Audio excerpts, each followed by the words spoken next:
அல்லாஹ்வுடைய மார்க்கத்தை இழக்கக்கூடிய முஸ்லிம் வாலிபர்கள் இந்த சமூகத்தில் உண்டு. ஒரு ஆணை திருமணம் செய்வதற்காக இஸ்லாமிய மார்க்கத்தை செருப்பை போன்று தூக்கி எறியக்கூடிய முஸ்லிம் பெண்கள் சமூகத்தில் உண்டு. காலையில் விழித்தாலும் பெண், இரவில் தூங்கினாலும் பெண், வாழ்க்கையே பெண். அவனுக்கு தேவை ஐ லவ் யூ என்ற வார்த்தை. இதுதான் வாழ்க்கையின் லட்சியம், குறிக்கோள், நோக்கம். அதற்காக எத்தனை ஆண்டுகளையும் தியாகம் செய்வான் ஒரு முஸ்லிம் வாலிபன். திருமணம் செய்யாமல் ஒரு பெண்ணோடு விபச்சாரம் செய்கிறான். இல்ல மாஷா அல்லாஹ், அல்லாஹ் பாதுகாத்து. திருமணம் செய்யாமல் ஒரு பெண்ணோடு பேசுகிறான், பழகுகிறான், ஆனந்தம் கொள்கிறான். இதுவா வாழ்க்கையின் குறிக்கோள்?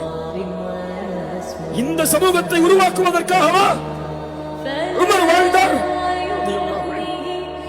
இந்த சமூகத்தை உருவாக்குவதற்காகவா சுமையா கொல்லப்பட்டார்?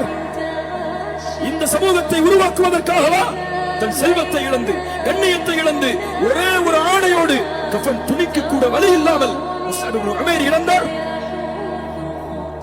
இந்த சமூகத்தை உருவாக்குவதற்காகவா ஹம்சா ரசூலின் சாட்சா ஈரக்குள்ளை கடித்து துப்பப்பட்டு ஷஹீதானார்? இவர்களுடைய தியாகங்கள் எல்லாம் எதற்கு?